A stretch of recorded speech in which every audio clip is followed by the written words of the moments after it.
Cette vidéo est sponsorisée par Skillshare. Plus d'informations en fin de vidéo. On parle d'Arthur Schopenhauer comme du philosophe le plus pessimiste de l'histoire. Sachant que déjà quand t'es philosophe, il y a de bonnes chances pour que tu sois pessimiste. Le monde aura retenu cette photo de lui que j'adore, mi-empereur, mi-rescapé d'Azkaban. C'est le philosophe qui fait le pont entre Kant et le bouddhisme. Il a été reconnu très tardivement de son vivant, et pourtant aujourd'hui, certains de ses livres sont des best-sellers, comme par exemple L'art d'avoir toujours raison. Mes chers parapotes, vous l'aurez compris, c'est l'heure de découvrir la vraie histoire d'Arthur Schopenhauer.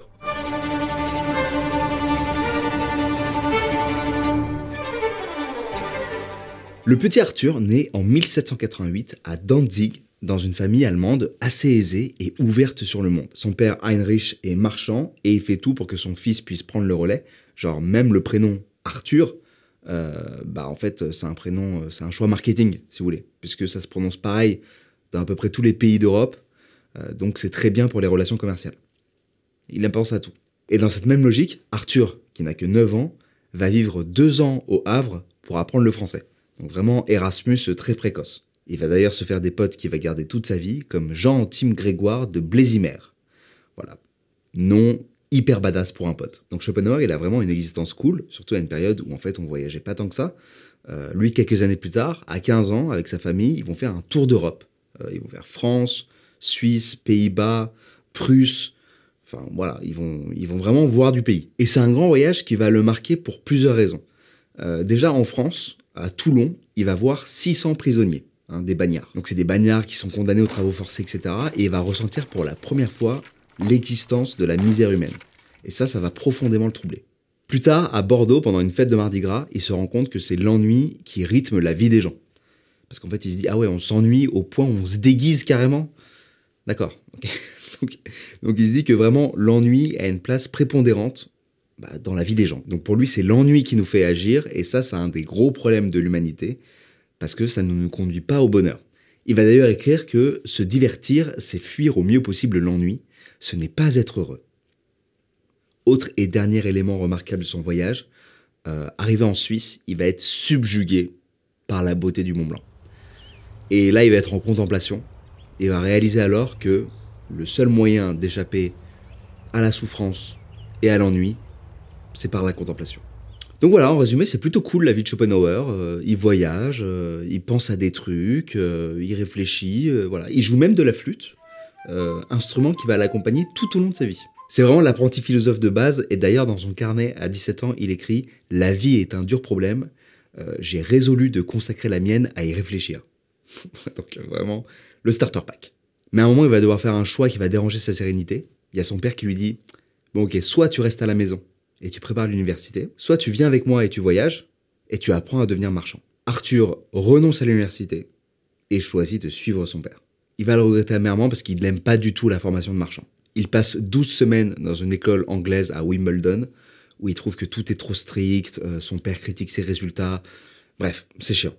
Arthur est passé d'une existence agréable à une vie morne, jusqu'à ce qu'une tragédie vienne bousculer radicalement le cours des choses. En 1805, son père Heinrich est retrouvé mort, noyé, dans le canal juste derrière leur maison. Alors il est possible que ce soit accidentel, mais Johanna, la mère d'Arthur, et Arthur lui-même sont convaincus que c'est un suicide. Heinrich montrait depuis toujours des signes d'anxiété et de dépression, et en plus il y a pas mal de problèmes de santé mentale de ce côté de la famille. D'ailleurs, Arthur Schopenhauer dira souvent qu'il a hérité de cette vulnérabilité émotionnelle, et il se livre dans son carnet en disant « De mon père, j'ai hérité cette maudite anxiété contre laquelle je me suis bien battu de toutes les forces de ma volonté. » Alors après son décès, Heinrich laisse un héritage conséquent derrière lui. Arthur va le réinvestir dans des actions très sécurisées, et avec les intérêts, il va tout simplement gagner juste le double d'un salaire de prof à l'université. Voilà. Donc prédisposition à la mélancolie plus sécurité financière jeune, on peut deviner le vide que va ressentir Arthur Schopenhauer dans son quotidien. Après cet événement tragique, il fait 2 ans d'études et il se fait virer. D'après sa mère, c'est parce qu'il a fait un poème satirique sur un de ses profs. Donc on peut voir un petit peu son côté rebelle, n'est-ce pas? Sauf qu'il est toujours marqué par la mort de son père, normal. Donc il va faire 2 ans de marchand en tant qu'hommage. Voilà, il va se remettre dans cette vocation qu'il détestait quand son père était encore en vie. Là, il va faire 2 ans de marchand pour lui, et ensuite il va définitivement arrêter. Il clôt ce chapitre et déménage à Weimar pour reprendre ses études. Mais le problème, c'est qu'il n'est pas tout seul à Weimar. Il y a sa mère aussi à Weimar. Voilà. Et le problème, c'est que depuis le décès de papa Schopenhauer, elle et Arthur, ils s'entendent pas du tout. Elle lui dit qu'il est trop dur à vivre et que ses qualités sont cachées par son arrogance. Je vais vous citer le passage d'une lettre qu'elle lui écrit, que je trouve incroyable. « Si tu étais moins comme tu es, tu serais uniquement ridicule. Mais du coup, tel que t'es, tu es hautement ennuyeux. » Masterclass. Quant à Arthur, il accuse sa mère d'être irresponsable avec l'argent de l'héritage. Et surtout, il lui en veut parce qu'elle veut se remarier. Donc l'ambiance n'est pas au top dans la famille. Et le truc, c'est que comme Johanna, elle vit sa petite life et qu'elle est très sociable, elle tient des salons littéraires. Donc des salons littéraires, c'est en gros, faut imaginer que voilà, elle fait des réceptions et il y a des gens qui viennent, des artistes, etc. Du beau monde, quoi. Et donc Arthur Schopenhauer rencontre aussi beaucoup de gens et va rencontrer par exemple Goethe, pour ne citer que lui. Ses études universitaires se passent bien, il part étudier la médecine à Göttingen et ensuite il se retrouve à Berlin en 1811, cette fois pour étudier la philo. Lorsqu'il se prépare à entamer l'écriture de sa thèse, la Prusse déclare la guerre à la France. Et Schopenhauer, voilà, on s'en doute un peu, c'est pas un gros warrior. Il a peur d'être mobilisé pour la guerre, donc il va fuir la capitale et rentre casse départ Weimar. Voilà. Là, Weimar, qu'est-ce qu'il voit? Il voit que effectivement, sa mère a une nouvelle relation amoureuse. Et voilà, hop, on reprend son sac et on part de Weimar. Allez, on dégage. Donc il reprend son sac et il se trouve une petite ville, Rudolstadt, qui est pas loin de la forêt et des montagnes. Et là, il passe ses journées tout seul à faire des randonnées et tout. C'est un peu ennuyeux, mais c'est la bonne ambiance pour écrire une thèse. Au passage, sa thèse s'appelle « De la quadruple racine du principe de raison suffisante ». Voilà, et tout ce qu'on retiendra, c'est que du coup, elle lui donne le titre de docteur en philosophie. Mais Schopenhauer, il veut pas être juste docteur en philosophie, en fait. Lui, il veut rencontrer son public. Du coup, il veut faire éditer sa thèse. Et donc, il lui faut un éditeur. Et il en connaît. Ça tombe bien. Qui dans son entourage est dans l'édition? Sa mère, évidemment. Johanna, évidemment. Parce qu'entre-temps, Johanna, qu'est-ce qu'elle a fait? Elle a publié ses carnets de voyage sur les différents voyages qu'ils avaient fait en Europe, là. Et c'est devenu un best-seller. Voilà. Donc, Johanna, elle a une petite célébrité, en fait. Du coup, pour lui faire plaisir, la maison d'édition de Johanna, elle édite le livre d'Arthur. Et là, best-seller. Pas du tout. Flop. Incroyable. D'ailleurs, Johanna, à la lecture de la thèse d'Arthur, dira que c'est un machin pour pharmacien. Je ne sais pas ce que ça veut dire. C'est à la fois méchant pour son fils et à la fois méchant pour les pharmaciens qui n'ont rien demandé dans cette histoire. Devant cet échec, Schopenhauer doit soigner son ego et se relancer, d'une manière ou d'une autre. Il y a une rencontre d'une importance capitale dans la vie de Schopenhauer, et ce n'est pas une femme, c'est Frédéric Mayer. Ah ouais, je sais, vous avez eu un petit espoir, vous avez dit « Ah, on va parler de love et tout ». Non, on va parler de Frédéric Mayer. C'est un orientaliste, donc un spécialiste des civilisations orientales. Et donc il va lui parler de textes qui forment la base de la religion hindoue, les Upanishads. C'est des textes qui vont tellement émerveiller Schopenhauer qu'il dira que c'est la consolation de sa vie et que ce sera la consolation de sa mort. Il kiffe aussi la figure du Bouddha. Et au passage, je ne sais pas si vous connaissez un petit peu la vie de Bouddha, je pense que je ferai une vidéo sur ce même format. Mais si vous la connaissez, vous verrez qu'il y a des petites similarités en fait, dans ce côté famille aisée qui en fait sort un peu de sa bulle et se rend compte de la misère du monde, etc. Il y a des petits liens entre, je trouve, l'histoire de Bouddha et l'histoire de Schopenhauer. Peut-être juste à ce niveau-là. Donc ce que je veux dire, c'est que ça ne m'étonne pas que ça l'ait touché et que ça ait trouvé un écho en lui. Tout ça va l'influencer pendant les 4 années qu'il va consacrer à écrire son chef-d'œuvre, Le Monde comme volonté et comme représentation. Est-ce que cette fois ce sera un best-seller? Eh bien non. Non. À nouveau, flop retentissant, personne ne va l'acheter. Personne. Alors le temps lui donnera la place qu'il mérite. C'est par exemple le livre que Nietzsche a acheté là, dans la petite boutique et qui lui a donné le déclic. Rappelez-vous, on en a parlé dans un précédent Storytime. C'est Le Monde comme volonté et comme représentation de Schopenhauer. C'est le déclic qui changera sa vie à jamais. Schopenhauer aurait pu être aussi devin, puisqu'il l'a prédit ça. Il a dit « Ils n'ont pas daigné m'écouter, mais le temps qui marche fera tout paraître au grand jour. Alors la pensée de Schopenhauer, elle est très épaisse, et donc encore une fois, le but de ce format, c'est pas de parler de sa pensée, mais de sa vie, et vous en parler comme ça, ce serait un peu voilà, dénaturé, et ne pas lui faire honneur en fait, si vous voulez. Mais en gros, si on doit résumer, le monde comme volonté, comme représentation, il prend les deux concepts, volonté et représentation, et il les développe. Il dit que comme chaque personne voit le monde à travers ses propres fonctions mentales, bah du coup, personne ne voit véritablement le monde. En fait, on a seulement accès à la représentation que nous donnent nos fonctions mentales. Donc ça, c'est pour la partie représentation. Et pour la volonté, là, on sent un petit peu la teinte de la philosophie orientale, puisque pour lui, chaque être vivant, donc les humains, les animaux, les plantes, ont une forme d'énergie cosmique qui va les guider vers l'avant. Et pour la volonté, là on sent la teinte de la philosophie orientale, parce que pour lui, tous les êtres vivants, donc les animaux, les humains, les plantes, respectent un principe cosmique qui les guide vers l'avant, un désir aveugle et sans but, et il appelle cette volonté-là le vouloir vivre. C'est par exemple cette force qui nous pousse vers la reproduction. Et je crois que la transition est toute trouvée pour parler du rapport compliqué que Schopenhauer entretient avec l'amour. Pour lui, en fait, notre vouloir vivre, il agit selon ses propres volontés, qui sont pas forcément les nôtres si on prenait le temps d'y réfléchir. Notamment en amour. Il dit que si on vraiment choisissait, on prenait le temps d'intellectualiser tout ça, bah peut-être qu'on choisirait des partenaires très différents que celle envers laquelle notre volonté nous guide, en gros. Pour lui, on est poussé par une force qui souhaite qu'on fasse des enfants stables, et donc dès qu'on trouve quelqu'un qui nous complète bien, on fonce, quoi. Et cette illusion, pour ce bon vieux Schopenhauer, c'est une tragédie. Pour lui, souvent, on passe sa vie à rattraper l'erreur du fait d'avoir été avec la mauvaise personne. Heureusement qu'il n'a pas entendu parler de Tinder. Il aurait des choses à dire. Alors évidemment, derrière cette vision assez pessimiste de l'amour, c'est en fait sa propre vie qui fait écho.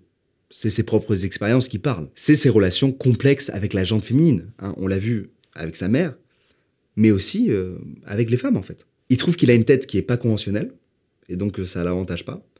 Et en plus, au lieu de faire de la guitare comme tout le monde, pour apprendre à jouer Wonderwall, lui, il fait de la flûte. Voilà. Donc, il n'a pas beaucoup de cordes à son arc. Donc, il va courtiser beaucoup de femmes, mais avec très peu de succès. Et à 21 ans, il va écrire son premier et dernier poème d'amour à Caroline Jagman. Ou Jagman, je sais pas. Je pense que c'est Jagman. Mais malheureusement, aucun signe de Caroline qui ne veut pas être l'as de trèfle qui pique son cœur. Vous l'avez celle-là, non? Donc il se met à fréquenter des prostituées. Voilà. Ah bah là, au moins, il est sûr que ça passe. Normalement, là, c'est bon. Les années passent et un peu plus tard, il tombe amoureux d'une actrice de théâtre qui s'appelle Caroline Meudon, qui vit une sexualité très libre. Donc Arthur, là, il brûle à la fois d'amour et de jalousie et devient fou de rage quand, en fait, elle tombe enceinte d'un autre homme. Voilà. Donc là, Arthur Schopenhauer, c'est bon, il a eu sa dose. Donc qu'est-ce qu'il fait face à autant d'échecs sentimentaux? Eh ben, il fait ce que n'importe quelle personne sensée aurait fait. Il donne son affection à des chiens. Bah oui, bien sûr. Donc il a eu un premier caniche qui est décédé, puis il en a pris un second de la même race, et il leur a donné d'ailleurs le même prénom, Atma, petit clin d'œil à l'Orient, puisque Atma en sanskrit, donc la langue avec laquelle sont écrits les textes bouddhistes, ça veut dire âme du monde. Voilà. Je dis texte bouddhiste, mais il y a aussi texte hindou. C'est en gros une langue indo-européenne. Voilà. Pour vous dire, Schopenhauer, il tenait en si haute estime les chiens par rapport aux humains que lors d'un dîner, il aurait dit « J'ai un caniche, et lorsqu'il fait une bêtise, je lui dis « Fille, tu n'es pas un chien, tu n'es qu'un homme. Oui, un homme. Tu devrais avoir honte. » Voilà. Ouais, on en est là. Ouais. Du coup, il y a quelqu'un lors du dîner qui lui répond et qui lui dit si un homme dit homme à son chien pour l'injurier, est-ce qu'un tel homme, on ne devrait pas l'appeler chien pour lui faire honneur? Et Schopenhauer répond, lui dit ouais, j'aurais rien contre. En fait, il l'explique philosophiquement. Il leur trouve un atout philosophique par rapport aux hommes. C'est celui de ne pas avoir un vouloir vivre qui est caché sous des représentations du monde. En fait, il l'explique philosophiquement. Il leur trouve un vrai atout philosophique. C'est celui de ne pas avoir de vouloir vivre caché sous leur représentation du monde. C'est-à-dire être beaucoup plus honnête et authentique. Et comment ne pas être d'accord? Comment ne pas être d'accord? C'est pour ça qu'on les aime, les chiens. Du coup, est-ce que Schopenhauer va juste dilapider l'héritage de son père en compagnie de Atma? Ben, c'est ce qu'il pense. C'est ce qu'on pense tous. Jusqu'à ce qu'il reçoive une lettre de Mule. Pas l'animal. Mule. M-U-H-L. La banque. Mule, c'est la banque où la famille Schopenhauer a déposé une grande partie de l'héritage. Et cette banque, elle est au bord de la faillite. Arthur Schopenhauer, grâce à sa connaissance du monde marchand, arrive tant bien que mal à récupérer sa part. Mais cette histoire, ça le fait stresser. En plus, son livre, il s'est pas vendu. Du coup, il se dit, bon, il me faut un job. Et il trouve un job, celui de professeur de philosophie à l'université de Berlin. Là-bas, il trouve un autre grand nom de la pensée occidentale, Hegel, qui donne aussi des cours. Mais Schopenhauer, il pense que c'est un charlatan, parce que Hegel ne maîtrise pas les sciences naturelles. Voilà. Du coup, Schopenhauer va mettre les cours en fait en même temps que ceux de son némésis, c'est-à-dire Hegel. Et nouvel échec pour Schopenhauer, puisque les gens vont au cours d'Hegel, quoi. Ils vont pas au cours de Schopenhauer. Donc il se retrouve avec aucun élève, quoi. Enfin, je dis aucun élève, j'exagère. Ils sont 4 auditeurs à suivre les cours de Schopenhauer, dont un dentiste. Voilà. Petite info comme ça. Il y a des petites infos, parfois qu'on trouve. Voilà. Il y avait un dentiste. Donc Schopenhauer, il va quitter l'enseignement au bout d'un semestre. Ça me fait rigoler parce que je trouve qu'il est incroyable. Je trouve que ce personnage est incroyable. Bref, Schopenhauer, il quitte l'enseignement au bout d'un semestre. Et là, du coup, il est un peu perdu. Il sait pas trop quoi faire. Et donc, il se dit, je vais refaire un tour d'Europe comme j'avais fait quand j'étais gamin, quoi. Donc, c'est parti. Donc, il va aller en Suisse, en Allemagne, en Italie. Il va rester d'ailleurs 8 mois à Florence, où il va essayer de vaincre son pessimisme avec la Dolce Vita. Mais il va pas réussir, quoi. Il a la poisse jusqu'au bout, puisque lorsqu'il rentre à Berlin en 1831, il y a une épidémie de choléra qui est déclarée. Voilà. Épidémie de choléra qui tuera Hegel, d'ailleurs. Voilà. Ciao. Voilà, on en reparlera sûrement dans la vidéo sur Hegel. Mais du coup, elle est spoilée. Désolé. Schopenhauer s'installe donc à Francfort 2 années plus tard. Il a longtemps hésité sur où il allait s'installer. Et il a bien fait d'hésiter, puisque il va rester à Francfort les 27 dernières années de sa vie. Voilà, là, pour le coup, il va arrêter de bouger. Et là, il va avoir une existence très mécanique. Déjeuner dans le même hôtel à chaque fois, longue promenade l'après-midi avec Atma, et un peu de flûte aussi, parce il joue toujours de la flûte, et des lectures et de l'écriture le soir. Voilà. Grosse routine. En revanche, moins fun, il commence à développer des penchants parano. Donc, est-ce que c'est le terrain lié à son père? Est-ce que c'est aussi tout simplement, franchement, le fait d'être seul aussi longtemps, dur à dire. Mais en tout cas, voilà, il développe des penchants parano. C'est-à-dire qu'il dort avec un pistolet à portée de main et il se tient toujours à un pas de la porte d'entrée pour pouvoir sortir si jamais il y a une catastrophe. Il est très seul. Pour vous dire, il est tellement seul que lorsque les enfants du coin voient son chien à la fenêtre, ils disent « Ah tiens, voilà Madame Schopenhauer ». Voilà. Un peu triste. Donc voilà, lui, il vit sa petite vie, tranquille. Il écrit d'autres flops dans son coin. Parce que voilà, à ce moment-là, Schopenhauer, il n'est pas connu du tout, quoi. Enfin, c'est personne, en fait. Et tout change en 1851. Il publie Parerga et Paralipomena. C'est des textes sur le droit, la morale, la religion. Et c'est un franc succès. Et d'ailleurs, c'est paradoxal parce que c'est peut-être son texte le moins philo, mais le plus littéraire. Et c'est drôle parce que les critiques vont le comparer à Montaigne, etc. Alors que lui-même, il trouve que c'est de la merde par rapport à le monde comme volonté et comme représentation. Donc c'est assez marrant, quoi. Mais quoi qu'il en soit, ça y est, ça devient une star, quoi. Il devient connu dans l'Europe tout entière. Les intellectuels de France viennent le voir pour avoir l'honneur de dîner à sa table. Wagner lui transmet toute son admiration. On vend des portraits et des photos de lui. Voilà, son visage qu'il n'a jamais aimé commence à générer de l'argent. Voilà, c'est fou. On peut le dire, Schopenhauer devient un messie de la pensée dans le temps additionnel. Celle-là, elle est pas mal. Celle-là, elle est pas mal. Non. Vous l'avez ou pas, là? Là, il y a de la subtilité. Il y a de la subtilité. Merci. Non, mais merci. Alors, évidemment, il est content de cette attention, surtout qu'il l'a cherché dans sa vie. Mais on va dire que sa nature antisociale, elle est un petit peu brusquée, quoi. Et en plus, il se sent un petit peu isolé parce que la plupart de ses amis de longue date sont malheureusement déjà morts de vieillesse. Alors forcément, l'isolement n'aide pas, et lui qui a toujours eu une santé vigoureuse, il commence à avoir des problèmes pulmonaires au printemps 1860. Quand je commence à faire ça dans les vidéos Storytime, ça sent le roussi, quoi, généralement. Le 21 septembre de la même année, il s'assied sur son canapé et il ne se relève plus. Il meurt à 72 ans. Lorsqu'on lit son testament, il y a un héritier particulier. Et ce n'est autre que son fidèle caniche, Atma. Et d'ailleurs, il a légué aussi une partie de sa fortune à sa gouvernante pour qu'elle puisse s'occuper d'Atma. Et je terminerai cette histoire par une citation que j'ai trouvée hyper touchante de Schopenhauer. « Mon chien est transparent comme du cristal. S'il n'y avait pas de chien, je n'aimerais pas vivre. La vue de tout animal me réjouit aussitôt et me dilate le cœur. » J'espère que cette vidéo vous aura plu. Avant de partir, c'est l'heure du sponsor. Skillshare, c'est un site en ligne pour apprendre tout un tas de choses et le faire de manière communautaire. C'est très axé sur la créativité, donc on peut apprendre plein de choses sur le dessin, la musique, le graphisme et même la productivité. Précédemment, je vous en ai déjà parlé, j'avais fait une formation sur les plantes et là j'en ai suivi une nouvelle sur l'architecture d'intérieur. C'était plus précisément un cours de Michael Welch, architecte à New York. Il conseille habituellement des clients très fortunés et là, il donne des tips pour reproduire des intérieurs de luxe, mais avec un budget très abordable. C'était très intéressant, et avant de lancer ce cours, j'avais lancé un autre cours d'architecture d'intérieur, mais c'était des choses que je savais déjà, parce que voilà, c'est un sujet qui m'intéresse depuis longtemps, et j'ai trouvé ça cool de pouvoir changer facilement de cours, parce qu'en fait, c'est un système de souscription. Et en fait, on souscrit pas à un cours, mais on souscrit à l'ensemble du site. Et donc, ça, c'est hyper pratique.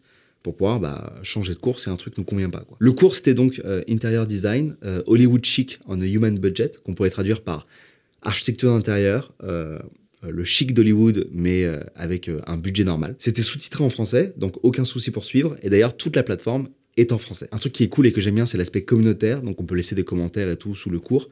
Et là, par exemple, il y a Martha qui a refait sa chaise sur les conseils du prof. Petite photo avant, après, et je trouve ça trop cool, en fait, de pouvoir voir ça. On se sent moins seul devant son ordi. Je suis sûr que vous trouverez plein de cours qui vous correspondent, et Skillshare d'ailleurs nous régale, parce que pour les 1000 premiers parapotes qui cliquent sur le lien dans la description, vous n'avez pas 14 jours d'essai gratuit, ce qui est l'offre de base, mais 1 mois. Je remercie donc Skillshare d'avoir sponsorisé cette vidéo, et j'espère que vous allez kiffer cette offre. Voilà, tout simplement. J'espère que cette vidéo vous aura plu, j'espère que vous avez appris des choses sur la vie de ce bon vieux Arthur Schopenhauer, vie que j'ai trouvée hyper touchante, Voilà, et en fait, j'adore ce format, parce que on connaît un peu leurs pensées, etc. On l'a vu sur cette chaîne